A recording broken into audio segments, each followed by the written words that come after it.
Hello friends, welcome to our channel PCM mystery. ठीक है, अभी तक हम आपको बताएं तो फिर काइनेमेटिक्स के 11th चैप्टर में 11th क्लास के चैप्टर काइनेमेटिक्स में, ठीक है, उसमें हमने क्या क्या पढ़ लिया था। लास्ट इक्वेशन ऑफ ट्रैजेक्टरी के क्वेश्चंस कर लिए थे, है ना।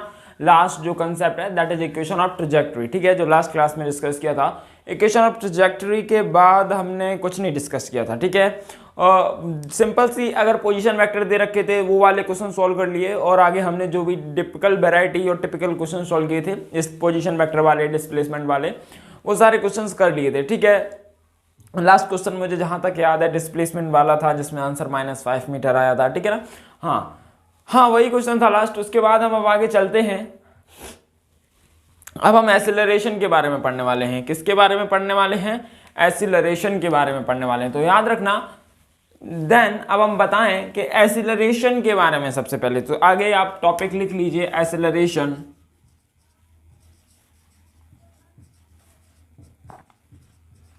और मैं एक्सपेक्ट करता हूं कि एक्सीलरेशन के बारे में आपको थोड़ा बहुत तो पता होगा, ठीक है। अगर सबसे पहले आप एक्सीलरेशन को समझने की कोशिश कीजिए, क्या करना है? समझने की कोशिश, ठीक है। तो एक्सीलरेशन में समझने की कोशिश सिंपल सी है। आप एक बात बताओ कि एक्सेलरेशन, व्हाट इज एक्सेलरेशन? आपसे ये पूछा जाए कि एक्सेलरेशन क्या होता है, तो सर बताइए सर एक्सेलरेशन क्या होता है। सिंपल सी कंसेप्ट है कि एक्सेलरेशन के बारे में बताना है तो वो दैट इज एक्सेलरेशन, ठीक है। अब समझो एक्सेलरेशन का मतलब क्या है। तो एक्सेलरेशन मान लो a इक्वल्स टू दे रखा है 1 मीटर पर सेकेंड स्क्वायर, ठीक है। ए एक्सेलरेशन कितना दे रखा है? 1 मीटर पर सेकेंड स्क्वायर, ठीक है। मतलब सर हमें एक्सेलरेशन की डेफिनेशन बतानी थी और एक्सेलरेशन दे रखा है 1 मीटर पर सेकेंड स्क्वायर। तो आपको एक कंसेप्ट समझना होगा कि एक्सेलरेशन दे रखा है 1 मीटर पर सेकेंड स्क्वायर। इसका मतलब है जो एक्सेलरेशन है, इसका मतलब है जो हमारी स्पीड है वो 1 सेकेंड में 1 मीटर पर सेकेंड बढ़ जाएगी। क्या बोला मैंने? एक्सेलरेशन में अगर 1 मीटर पर सेकेंड स्क्वायर दे रखा है, इसका मतलब है हमारी स्पीड 1 मीटर पर सेकेंड, हमारी स्पीड 1 मीटर पर सेकेंड हर 1 सेकेंड में बढ़ती चली जाएगी। तो यहां पर लिख लीजिए increase in speed every second, ठीक है। समझ गए होंगे मेरे हिसाब से कि increase in speed every second, हर एक सेकेंड पे स्पीड का इंक्रीमेंट क्या होता है? एक्सेलरेशन। जैसे कि आपको कंसेप्ट समझना है कि सर मान लीजिए अभी मैं चल रहा था 5 मीटर पर सेकंड से, कितने से चल रहा था? 5 मीटर पर सेकंड से चल रहा था। सर हमारा एक्सेलरेशन 1 है, तो कोई बताएगा अगली सेकंड कितनी हो जाएगी? 6 हो जाएगी। उससे अगली सेकंड 7, फिर उससे 8, फिर अगली सेकंड 9, फिर ऐसे 10। इसका मतलब सबको समझ में आ गया होगा। एक्सेलरेशन का मतलब होता है कि सर हर 1 सेकंड में हमारी स्पीड को क्या कर रहा है? इंक्रीज कर रहा है, ठीक है। तो यहां पे समझ में आया कि a इक्वल्स टू 1 मीटर पर सेकंड स्क्वायर दे रखा है, तो इसका मतलब है कि हमारी स्पीड हर 1 सेकंड पे कितनी इंक्रीज हो जाएगी? 1 मीटर पर सेकंड स्क्वायर इंक्रीज हो जाएगी। किसी को कोई एतराज तो नहीं है? यहां तक एक्सेलरेशन के बारे में समझने में कोई दिक्कत नहीं होगी मेरे हिसाब से, कि सबको समझ में आया कि sir acceleration equals to 1 metre पर सेकंड स्क्वायर है। इसका मतलब है कि हमारी स्पीड सर हर 1 सेकंड में 1 मीटर पर सेकंड स्क्वायर बढ़ जाएगी, ठीक है। और इसकी डेफिनेशन में थोड़ा बहुत कंसेप्ट था कि increase in speed in every second. तो यहां तक कोई दिक्कत नहीं होगी मेरे अकॉर्डिंग, ठीक है। तो यहां पर आप नेक्स्ट बात देखिए, नेक्स्ट क्या है उसके बारे में आप समझिए कि यहां पर देखो कि एक्सेलरेशन का फॉर्मूला पता होगा सबको। Everybody knows about formula of acceleration. बताइए सबको पता है कि सर ऊपर होता है change in velocity delta v और नीचे हो सर डेल्टा टी। सबको समझ में आ गया कि delta v vector upon delta v vector that is a vector, ठीक है। तो ए वेक्टर लिख रखा है तो सबको समझ में आ गया होगा सर ये स्केलर क्वांटिटी है। कौन सी क्वांटिटी है? स्केलर क्वांटिटी है। उसके बाद एक और बात समझ में आ गई हो, सॉरी वेक्टर क्वांटिटी है। अरे वेक्टर लगा हुआ है तो कैसी क्वांटिटी हो गई? वेक्टर क्वांटिटी हो गई। इसके बाद एक और बात बताए, यूनिट इसकी बात करी जाए तो यूनिट मीटर पर सेकंड स्क्वायर होती है, ठीक है। और इसके डायमेंशनल फॉर्मूले की बात की जाए तो LT-2 होता है।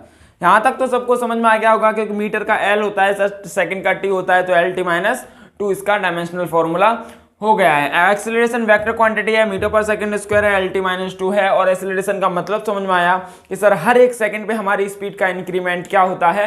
एक्सेलरेशन होता है।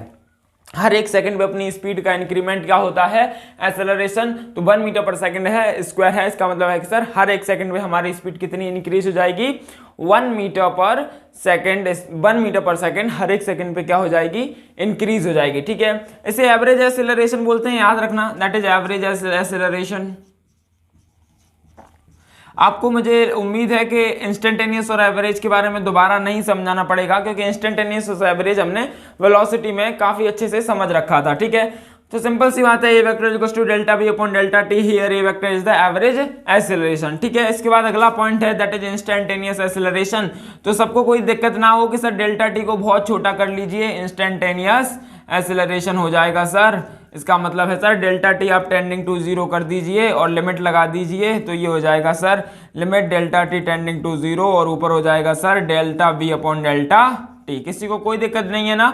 अगर सर इसको डिफरेंशिएट कर दिया जाए तो सर ये d v upon d t हो जाएगा, यहाँ पर किसी को कोई दिक्कत नहीं है। ये इंस्टेंटेनियस एक्सेलरेशन समझ में सबको आ गया होगा। आपको दोनों चीजें याद रखनी है। इसका मतलब है सर जब x का डिफरेंशिएशन करते हैं तो वेलोसिटी आ जाती है, और जब वेलोसिटी का डिफरेंशिएशन करते हैं तो एक्सेलरेशन आ जाता है। सबको समझ में आ गया कि सर जब x का डिफरेंशिएशन कर रहे थे, क्योंकि वेलोसिटी का फॉर्मूला याद होगा v equals to dx upon dt होता है। अगर इसे वेक्टर लगा दो तो वेलोसिटी, और अदरवाइज दैट इज डिस्प्लेसमेंट, वो मॉड लगा दो v के आगे तो वो स्पीड हो जाएगी। ठीक है, बिल्कुल अभी समझ में आया कि सर x का डिफरेंशिएशन किया तो वेलोसिटी आ गई, और अगर v का डिफरेंशिएशन कर दिया विद रिस्पेक्ट टू टाइम तो अपने पास एक्सेलरेशन आ गया है। ठीक है, इसका मतलब है कि यहाँ पर एक और बात आपको समझ में आई थी कि सर यहाँ पर अगर x निकालना होता तो हम sir dx equals to v dt करते थे। मतलब सर कि v का अगर इंटीग्रेशन कर दें तो x आ जाएगा। यहाँ पर वही बात बोल सकते हैं कि अगर सर a का इंटीग्रेशन कर दें तो क्या आ जाएगा, v आ जाएगा, क्योंकि यहाँ पर इस तरीके से लिखा जा सकता है a dt equals to dv vector. किसी को कोई एतराज नहीं होगा कि सर यहाँ पर ये नोट कीजिए। मैं आपको एक बात बता दूं, बीच में कहीं जगह नहीं है, आप नोट कर लीजिए।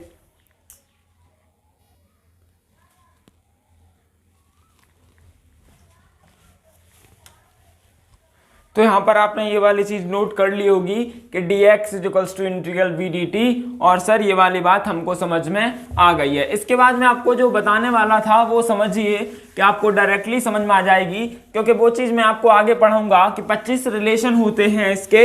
अगर आपको 25 रिलेशन इंटर कन्वर्जन में समझ में आ गए तो हम बोल देंगे कि सर आपको काइनेमेटिक्स बहुत अच्छी आती है। ठीक है, आगे जैसे जैसे 25 रिलेशन आएंगे आपको हो सकता है कि इस क्लास के बाद अगली क्लास में 25 रिलेशन देखने को मिल जाएं, नहीं तो उससे अगली क्लास में 100% आपका काइनेमेटिक्स स्ट्रेट लाइन वाला खत्म हो जाएगा, देन 2D वाला अपन स्टार्ट कर देंगे। राइट, उसके बाद आप एससी वर्मा के क्वेश्चन सॉल्व कीजिए।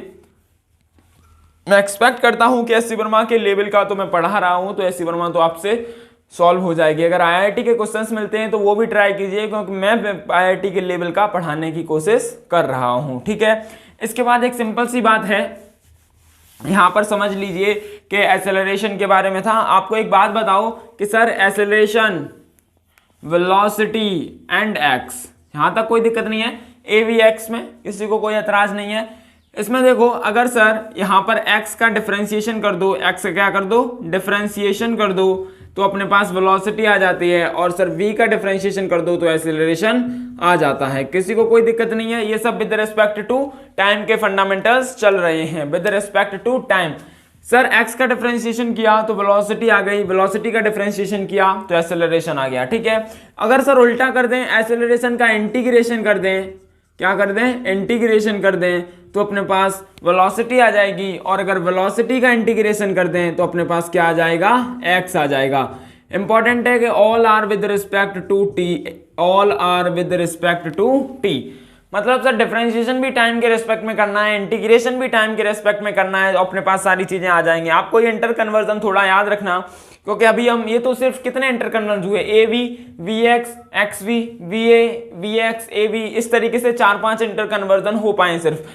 ऐसे ही हम 25 के 25 इंटर कन्वर्जन पढ़ने वाले हैं, तो आप थोड़ा सा यहाँ पर याद रख लेना, क्योंकि मैं आपको क्वेश्चंस कराऊंगा तो थोड़ा फीलिंग करना जरूरी है कि सर ए भी है तो इंटीग्रेशन करेंगे, तो बी को एक्स में इंटीग्रेशन कर देंगे तो एक्स आ जाएगा with respect to t integration. अच्छा सर कि सर x का डिफरेंशिएशन क्या, t के रेस्पेक्ट में v आ गया, v का डिफरेंशिएशन क्या, t के रेस्पेक्ट में a आ गया, a का इंटीग्रेशन क्या, t के रेस्पेक्ट में v आ गया, v का इंटीग्रेशन क्या, t के रेस्पेक्ट में x आ गया। किसी को कोई एतराज नहीं होना चाहिए, मेरे हिसाब से कोई एतराज है क्या, नहीं होना चाहिए था ना, बिल्कुल। यहां तक कोई दिक्कत नहीं है कि इसको किस तरीके से कहां पे हमने सॉल्व कर लिया है, ठीक है। इसे और इसके बाद अब आप क्वेश्चंस कीजिए, यहां तक आपको समझ में आ गया होगा। मान लीजिए अगर आपको आर वेक्टर दे रखा है, क्या दे रखा है, आर वेक्टर दे रखा है इस तरीके से, कैसे दे रखा है वो आप समझिए, 3t + 2i कैप प्लस उसके बाद दे रखा है 4j कैप, ठीक है। ये क्या दे रखा है, हमें आर वेक्टर दे रखा है और 3t + 2i cap plus 4j cap, और हमें बोल रखा है t = 0 पे पार्टिकल 0,0 पे था, t = 0 पे पार्टिकल 0,0 पे था, और उसकी इनिशियल स्पीड दे रखी है i cap plus 2j cap, i cap plus 2j cap. इसमें बताना है फाइंड एक्सीलरेशन, फाइंड क्या करना है, एक्सीलरेशन। इसमें आई की कोई जरूरत नहीं है, आप आई हटा दीजिए, यहां पर आपको केवल फाइंड एक्सीलरेशन, यू आई की जरूरत नहीं है, आपको समझ में आ जाएगा। Find acceleration at t = 2 second, ठीक है। आपको 2 सेकेंड पे एक्सीलरेशन बताना है। आप एक सिंपल सी बात समझ लीजिए, यहां पर क्या है वो सिंपल सी बात वो समझिए।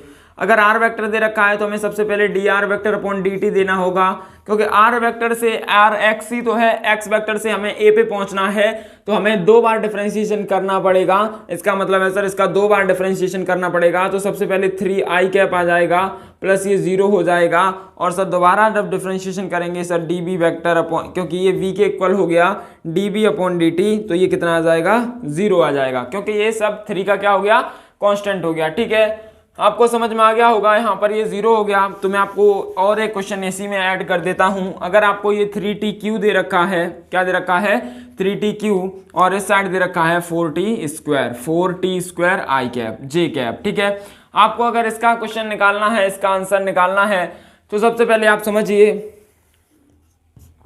सर इसका हमें r से अगर a पे पहुंचना है तो 2 बार डिफरेंशिएशन करना होगा।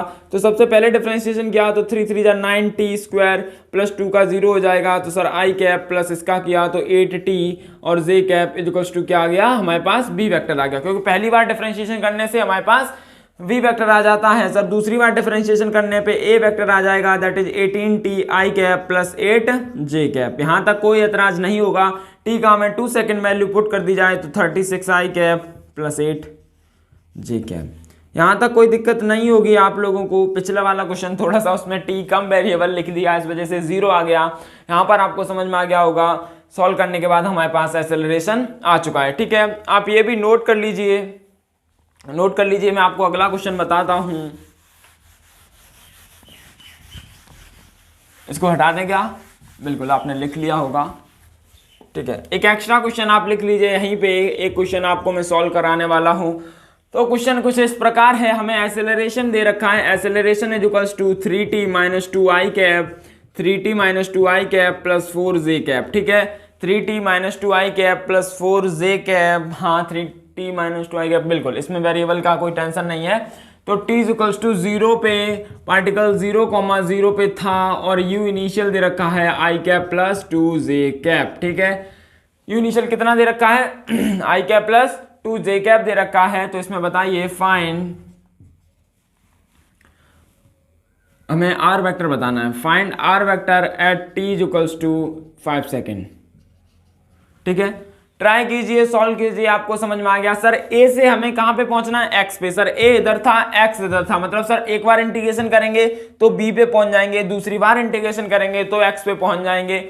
मतलब सर इसमें 2 बार इंटीग्रेशन करना पड़ेगा तभी हम पहुंच सकते हैं। तो आप समझिए इस तरफ किस तरीके से, a तो पता है सर a dt = क्या आ जाएगा इंटीग्रेशन में, dv के इक्वल हो जाएगा। ऐसे ही सर v dt = क्या हो जाएगा, dx के इक्वल हो जाएगा, कोई एतराज नहीं है। ये फर्स्ट फॉर्मूला, ये वाला सेकंड, जो अब कल हमने या पिछले लेक्चर्स में पढ़ रखा है, ठीक है। a vector = 3t - 2i cap plus 4j cap का कंसेप्ट है। तो सर पहली बार इंटीग्रेशन किया a dt का, तो ये sir 3t - 2 into dt i cap हो जाएगा plus 4 into dt j cap हो जाएगा, और ये इंटीग्रेशन = में क्या आ जाएगा, v आ जाएगा। अब वेलोसिटी ये dv लिख रखा है। एक बात बताओ, आई कैप में भी हमारे पास एक्सेलरेशन था, जे कैप में भी एक्सेलरेशन था। अगर हम एक्स एक्सिस पे भी मूवमेंट कर रहे हैं, वाई एक्सिस पे भी मूवमेंट कर रहे हैं, तो हमारी वेलोसिटी एक्स एक्सिस में भी आने वाली है और वाई एक्सिस में भी आने वाली है। किसी को कोई दिक्कत नहीं है ना? तो इसको ऐसे लिख सकते हैं क्या, d v x i cap plus integration d v y j cap. ठीक है, क्योंकि इसकी वजह से सर वाई एक्सिस में वेलोसिटी आएगी और सर इसकी वजह से एक्स एक्सिस में वेलोसिटी आएगी। ठीक है, t इक्वल्स टू 0 पे velocity 0, velocity 0 0, t equals to 0 पे वेलोसिटी i और 2 दे रखी है, तो ये 1 और इधर 2 हो जाएगा। कोई दिक्कत नहीं है ना? बिल्कुल। इधर vy हो जाएगी किसी भी टाइम पे, इधर vx हो जाएगी, इधर t हो जाएगा और इधर t हो जाएगा। ठीक है सर, यहाँ पे t इक्वल्स टू 5 सेकंड क्यों नहीं पुट किया? अगर आप t equals to 5 second put कर दोगे तो ये वेलोसिटी आ जाएगी 5 सेकंड पे, लेकिन हमें क्या निकालना है, एक्सेलरेशन। इसका मतलब है एक और बार इंटीग्रेशन करना पड़ेगा। ठीक है, बिल्कुल। जब इसका इंटीग्रेशन करेंगे तो पहले का आ जाएगा 3t² माइनस 2t, 0 से लेके t तक आई कैप, प्लस में आ जाएगा ये 4t 0 से लेके t तक जे कैप, इक्वल्स टू आ जाएगा dvx का vx हो जाएगा vx माइनस 1 आई कैप प्लस vy माइनस 2 जे कैप। कोई दिक्कत नहीं है किसी को? सर यहाँ पे पुट करेंगे तो ये आंसर यही आ जाएगा 3t² माइनस 2t आई कैप और सर ये आ जाएगा प्लस 4t जे कैप। कोई दिक्कत नहीं है ना? हाँ सर, ये vx आई कैप हो जाएगा प्लस vy जे कैप हो जाएगा। सर ये माइनस 2j इधर लाएंगे तो प्लस j वाले में जुड़ जाएगा तो प्लस 2 हो जाएगा। ये माइनस 1 आई कैप इधर लाएंगे तो प्लस आई कैप वाले में जुड़ जाएगा। आपको वेक्टर में पढ़ा रखा है कि आई कैप के साथ जुड़ेगा, जे कैप के साथ और के कैप के साथ। तो यहाँ पर समझ में आ गया होगा सबको हमारे पास क्या क्या आ चुका है। हमारे पास vx vy आ चुका है। अब हमें क्या करना है, यहां तक तो समझ में आ गया कि सर वेलोसिटी पे पहुंच गई। अब सर वेलोसिटी का एक और बार इंटीग्रेशन कर दो तो अपने पास क्या आ जाएगा, डिस्टेंस या फिर पोजीशन वेक्टर आ जाएगा। ठीक है, तो वेलोसिटी का अगले स्टेप में इंटीग्रेशन करना होगा। तो देखिए सबसे पहले इसका integration 3t² minus 2t plus 1, इसका इंटीग्रेशन कर दीजिए। ठीक है, 3t² minus 2t plus 1 integration करना है इसका dt आई कैप। ठीक है, बिल्कुल, plus integration 4t plus 2 into j cap dt j cap. ठीक है, equals to integration vx dt i cap plus integration vy dt j cap. एतराज ना हो तो नीचे वाला हम साफ कर दें। आप एक बात बताइए, अभी एक यहाँ पर फॉर्मूला लिख रखा था, उस फॉर्मूले के बारे में आप एक सिंपल सी बात बता दीजिए हमें। v into d t equals to क्या है, x। सही बात है ना? v इंटू डी टी को क्या लिख सकते हैं, x। एक बात बताओ, v इंटू डी टी को x लिख सकते हैं तो क्या, पहले इसका इंटीग्रेशन बताइए। t इक्वल्स टू 0 पे पार्टिकल 0 0 पे था, t इक्वल टू 0 पे पार्टिकल 0 0 पे था। अब और इधर t इक्वल टू t पे 5 सेकंड पे हमें निकालना है। ठीक है, और इधर x और इधर y। अभी आपको ये लिमिट समझ में नहीं आई होगी, सर आपने ये 0x 0y क्यों लगा दिया, क्योंकि यहाँ पर लिमिट तो टाइम की लगानी थी। ठीक है, वो आप अभी समझ जाइएगा किस तरीके से। आप ये बताओ, इसका इंटीग्रेशन कर सकते हैं क्या, 3/2 का 3/2 t³ हो जाएगा, तो 3 से 3 कट जाएगा तो यहाँ पर t³ बचेगा। ठीक है, कोई दिक्कत नहीं है। माइनस 2t² 2 होगा तो केवल t² बचेगा प्लस t बचेगा और सर 0 से लेके 5 तक हो जाएगा आई कैप प्लस सर इधर हो जाएगा 4t² 2 तो 2t² बचेगा प्लस 2t बचेगा और 0 से लेके 5 तक हो जाएगा जे कैप। ठीक है, इक्वल्स टू। अब यहाँ पर एक बात बताओ, v इंटू डी टी को x लिख सकते हैं क्या? ये v इंटू डी टी लिखा है, बिल्कुल, तो इसे भी x dx लिख सकते हैं क्या? बिल्कुल, v इंटू डी टी को dx और 0 से x तक आई कैप। ठीक है, लिमिट समझ में आया, x का था इस वजह से i में है, क्योंकि x एक्सिस पे चल रहे हैं तो हमने x की लिमिट लगा ली प्लस। अब vy इंटू डी टी को dy लिख लें, क्योंकि y एक्सिस में चल रहे हैं तो हमने क्या लिख लिया, dy, और लिमिट कहां से कहां तक, 0 से y तक। अब आपको समझ में आया होगा कि सर यहाँ पे t की लिमिट क्यों नहीं लगा सकते। तो t की लिमिट का एक फंडामेंटल है, अगर आप t की लिमिट लगा सकते हो तो dx as a function of time, vx as a function of time t हमें ऑलरेडी से लिख रखा है। अगर आप bx को यहाँ रख दोगे, vy को यहाँ रख दोगे तो ये दोनों इक्वेशन सेम ही तो हो चुकी हैं। तो सेम इक्वल्स टू सेम का मतलब सेम ही रहेगा। लेकिन हमें x निकालना है तो vx इंटू डी टी को x लिख दिया और vy इंटू डी टी को dy। ठीक है, किसी को कोई दिक्कत नहीं होगी यहाँ तक। dx का integration x minus zero x i cap plus dy का y minus zero y j cap, कोई एतराज नहीं है। यहाँ पर वैल्यू पुट करेंगे तो 125 हो जाएगा, 125 बट्टे 2 माइनस 25 प्लस 5, ये इतना आई कैप में चलेगा, प्लस ये जोड़ेंगे तो 5 25 दूनी 50 और 5 दूनी 10, मतलब 50 और 10 60 जे कैप। ठीक है, सही है ना, 25 दूनी 50 और 5 दूनी 10 60 जे कैप। और इधर करेंगे तो 125, ये 25 में से 5 जाएगा 20 बचेगा, 20 दूनी 40 हो जाएगा, 40 में से 125 जाएगा 80 बचेगा ना, 20 दूनी 40, 40 में से 125 गया 85, 85 बट्टे 2 आई कैप और 60 जे कैप। इसका मतलब है सर हमारी पोजीशन आई है 85/2 एक्स एक्सिस पे और 16 वाई एक्सिस पे। तो मैं उम्मीद करता हूं कि आपने ये वाला क्वेश्चन कर लिया होगा, और नहीं किया है तो दोबारा से समझ लीजिए, क्योंकि थोड़ा सा लेंथी क्वेश्चन है। बस 2 बार हमने क्या किया है, इंटीग्रेशन किया है, थोड़ी सी कैलकुलेशन लंबी है। कंसेप्ट यही है कि ए वी एक्स, अगर x पे पहुंचना है a से तो 2 बार इंटीग्रेशन, x से पहुंचना है पे 2 बार डिफरेंशिएशन, b पे पहुंचना है 1 बार इंटीग्रेशन 1 बार डिफरेंशिएशन। वो कंसेप्ट आप याद रखना, उन्हीं चीजों पे हम आगे बढ़ते रहेंगे। ठीक है, आप ये नोट कीजिए और क्वेश्चन कराते हैं।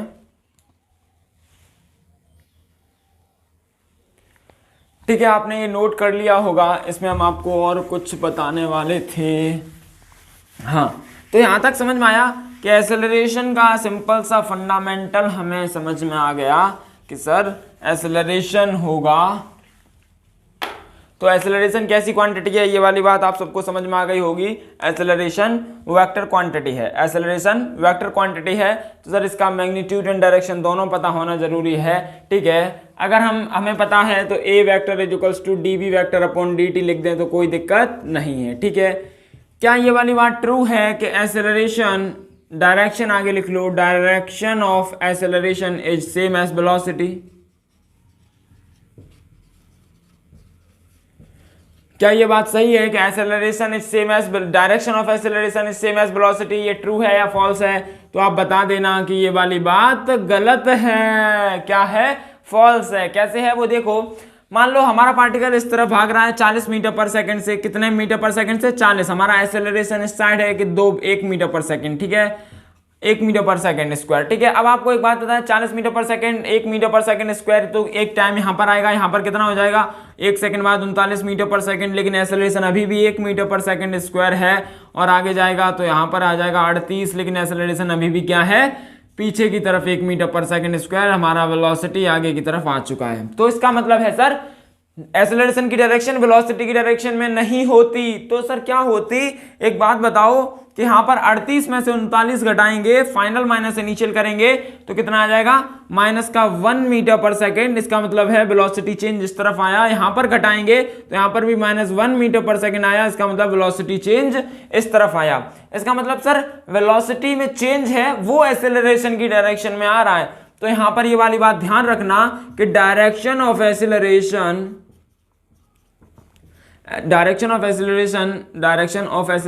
इज इक्वल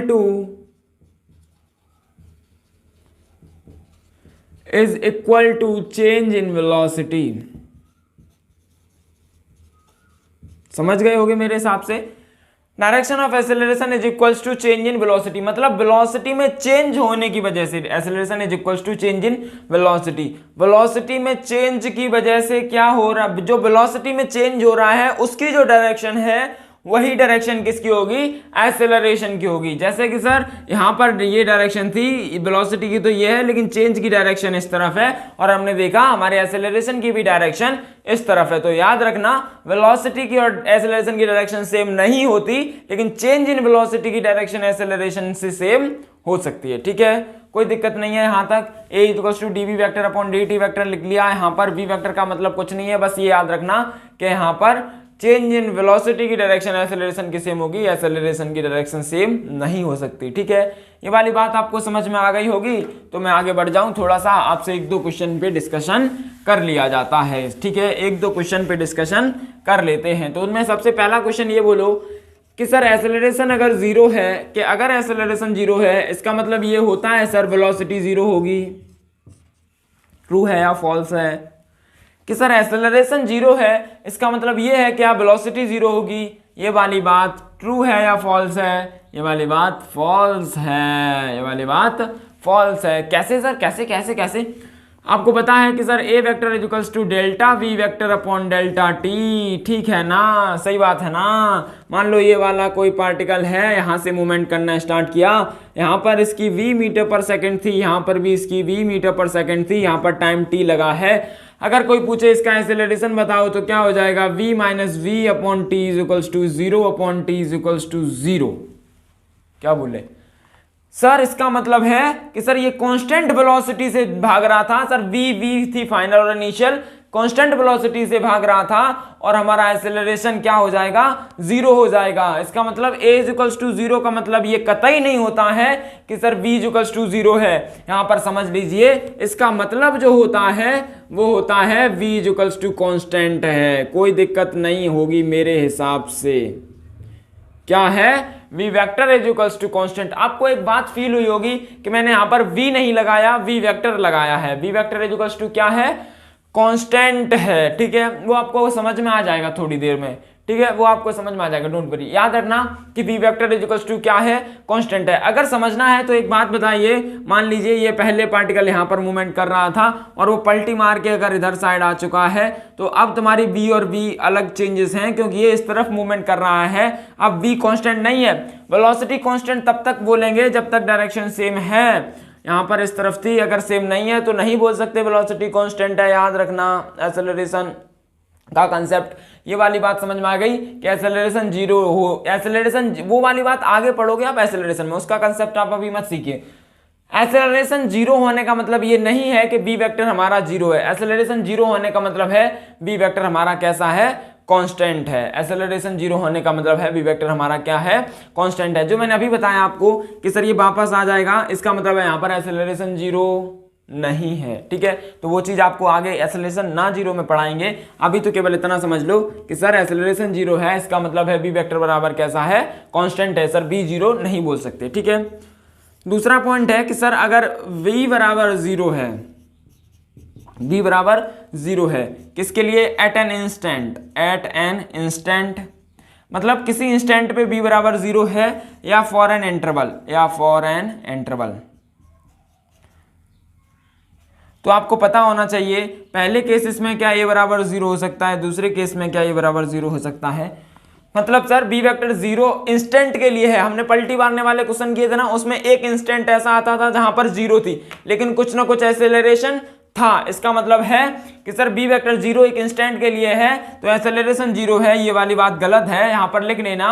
पलटी मारने वाले क्वेश्चन में ऐसा नहीं हुआ था क्योंकि वो आगे जा रहा था, एक एक्सेलरेशन पीछे की तरफ लग रहा था, उसके पास एक्सेलरेशन फिर भी है कंपैरिजन टू पलटी मारने वाले क्वेश्चन में। आप यहां पर लिख लेना, पलटी मारने वाले क्वेश्चन में ऐसा था कि वहां पर वो पार्टिकल था, रेस्ट पे आया था और पीछे की तरफ भाग भी रहा था, एक्सेलरेट भी कर रहा था, ठीक है, समझ गए ना।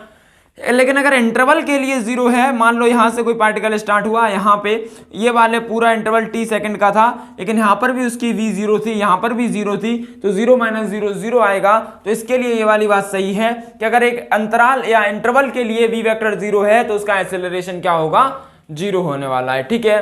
ये वाली बात आपको समझ में आ गई होगी, तो ये वाली बात नोट कीजिए आप, इसके बाद हम आपको आगे पढ़ाते हैं।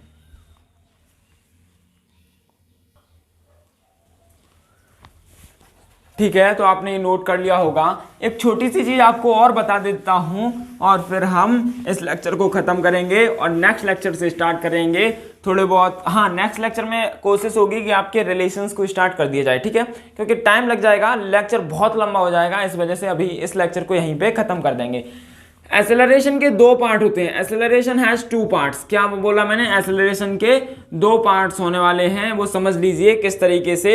एक होता है ए पैरेलल और एक होता है ए परपेंडिकुलर, ठीक है। ए पैरेलल का मतलब acceleration along velocity, acceleration along velocity, और एक अभी मैं थोड़ा आपको बिल्कुल बहुत कम बताने वाला हूं, और क्योंकि इसका मैक्सिमम डिस्कशन मैं आपको सर्कल में करूंगा। मैक्सिमम डिस्कशन कहां पे, सर्कल में। Maximum acceleration perpendicular to velocity, circle में आपको इसका पूरा का पूरा डिटेल में एनालिसिस होगा। अभी थोड़ा सा आपको समझ लीजिए क्योंकि एक्सेलरेशन यहां पर स्टार्ट हुआ है इस वजह से, ठीक है।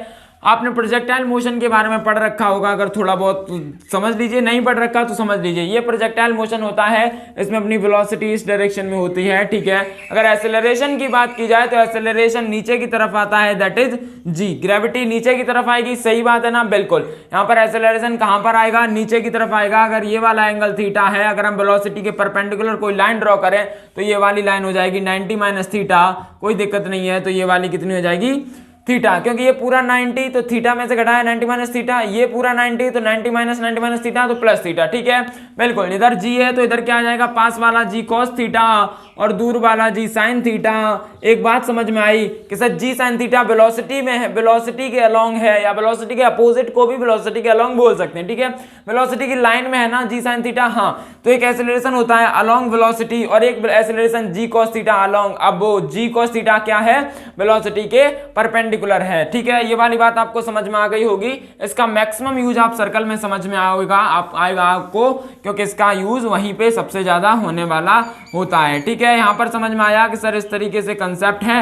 अगर यहाँ पर लिख दीजिए जो एक्सेलरेशन अलोंग वेलोसिटी, मतलब वेलोसिटी के अलोंग आया था, ये वेलोसिटी में चेंज इन मैग्नीट्यूड, वेलोसिटी के मैग्नीट्यूड में चेंज करता है, चेंज इन मैग्नीट्यूड, ठीक है। चेंज इन मैग्नीट्यूड, किसका मैग्नीट्यूड, वेलोसिटी का मैग्नीट्यूड। और यहाँ पर है एक्सेलरेशन परपेंडिकुलर टू वेलोसिटी, इसका मतलब है चेंजेस इन डायरेक्शन। ये किसकी क्या चेंज करता है, डायरेक्शन को चेंज करता है। बस आप ये थोड़ा कंसेप्ट समझ लीजिए, जैसे कि सर्कुलर है और ये वाला पार्टिकल है, ठीक है। इसकी वेलोसिटी इस तरफ है तो एक एक्सेलरेशन इस तरफ आएगा ए पैरेलल, एक एक्सेलरेशन उसके परपेंडिकुलर आएगा ए परपेंडिकुलर, ठीक है। अब सर ये परपेंडिकुलर कैसे डायरेक्शन चेंज कर रहा है, मान लो हम इस जगह पे पहुंचे तो डायरेक्शन वेलोसिटी ये हो जाएगी, ये परपेंडिकुलर इस तरीके से, सही बात है, बिल्कुल। ये हमेशा कैसा रहना है, परपेंडिकुलर रहना है, ये हमेशा कैसा रहना है, परपेंडिकुलर रहना है। और ये क्या कर रहा है, आपको समझ में आ गया होगा कि ए परपेंडिकुलर हमेशा डायरेक्शन को चेंज करेगा और ए पैरेलल हमेशा क्या चेंज करेगा, ए पैरेलल हमेशा उसकी मैग्नीट्यूड को चेंज करेगा, क्योंकि ये अगर बढ़ेगा तो वेलोसिटी बढ़ेगी, ये बढ़ेगा तो डायरेक्शन चेंज होने वाली है, ठीक है। बस इसमें ज्यादा डिस्कशन आपको सर्कल में करूंगा, इसमें खास कोई डिस्कशन है नहीं। अगर मैंने अभी आपको बताया, एक बात बताओ कि सर अगर मान लो किसी का एक्सेलरेशन क्या है, 0 है, किसी का एक्सेलरेशन 0 है, अभी तक 0 वाले थे, अब मान लो किसी का एक्सेलरेशन a दे रखा है, किसी का एक्सेलरेशन क्या दे रखा है, a मीटर पर सेकंड स्क्वायर दे रखा है, a मीटर पर सेकंड स्क्वायर दे रखा है। तो क्या ये पॉसिबल है डेल्टा v वेक्टर का मॉड उसका 0 हो जाए। सर एक्सेलरेशन दे रखा है, इसका मतलब है सर एक्सेलरेट कर रही है, अभी हम 5 पे थे, फिर 10 पे होंगे, फिर 15 पे होंगे, फिर 20 पे होंगे, अगर 5 का है तो सर डेल्टा वी 0 तो हो ही नहीं सकता, क्योंकि एक्सेलरेट कर रही है तो फाइनल तो कुछ ना कुछ बढ़ के आएगी, जितना एक्सेलरेशन उतनी वेलोसिटी बढ़ के आएगी। इसका मतलब है sir change in magnitude of velocity possible नहीं है। लेकिन है ये सर्कुलर मोशन के केसेस में, कैसे, वो देखो डेल्टा वी इक्वल टू क्या है, 0 है। अगर ये स्ट्रेट लाइन का केस होता तो कोई इतनी प्रॉब्लम नहीं थी, लेकिन सर्कुलर के केसेस में देखो, अगर मान लो केवल और केवल ए टेंजेंशियल दे रखा है, ये क्या है, ए टेंजेंशियल, समझ गए ना, समझ लेना। अगर मान लो ये केवल और केवल ए टेंजेंशियल है, ये क्या है, ए टेंजेंशियल, सॉरी ए परपेंडिकुलर है, पैरेलल वाले को ए टेंजेंशियल बोलते हैं। यहां पर लिख लीजिएगा ए टेंजेंशियल और यहां पर लिख लीजिएगा ए रेडियल, ठीक है, समझ गए होंगे। अगर ये क्या है, ए परपेंडिकुलर दे रखा है, क्या दे रखा है, ए रेडियल या ए परपेंडिकुलर, मतलब सर ए पैरेलल हमारे पास 0 हो गया, क्योंकि अगर ये केवल ए परपेंडिकुलर है तो यहाँ पर ए पैरेलल 0 हो जाएगा। लेकिन सर जो चेंज इन मैग्नीट्यूड में लाता है वो तो सर पैरेलल वाला ही लाता है, इसका मतलब सर मैग्नीट्यूड में चेंज नहीं होगा। अगर यही के हिसाब से ये वाली बात ट्रू हो गई, अगर यही के हिसाब से किसमें पूछ लिया जाए, किसमें पूछ लिया जाए, स्ट्रेट लाइन में, तो ऐसा नहीं हो सकता, क्योंकि हर बार उसकी वेलोसिटी कुछ ना कुछ इंक्रीज हो जाएगी। लेकिन सर्कल के केसेस में ऐसा पॉसिबल है कि सर केवल और केवल टेंजेंशियल दे रखा हो, ए पैरेलल नहीं दे रखा हो, तो सर इसको पूरे को टेंजेंशियल मान सकते हैं। सर ए पैरेलल 0 हो गया, ए पैरेलल 0 होते ही बोल देंगे सर ए पैरेलल नहीं है तो वेलोसिटी के मैग्नीट्यूड में चेंज नहीं आएगा, तो सर केवल और केवल टेंजेंशियल। और ये वाली बात सही है, एक्सेलरेशन होने के बावजूद भी change in velocity, magnitude of change in velocity 0 है, ठीक है। आपको समझ में आ गया होगा, ना आए तो एक बार दोबारा वीडियो देख लीजिएगा, वरना इसका मैक्सिमम टू मैक्सिमम डिस्कशन हम सर्कुलर मोशन में करने वाले हैं, ठीक है। आप नोट कीजिए और पढ़ते रहिए, ठीक है। नेक्स्ट क्लास में मिलेंगे, thank you, tata, bye bye.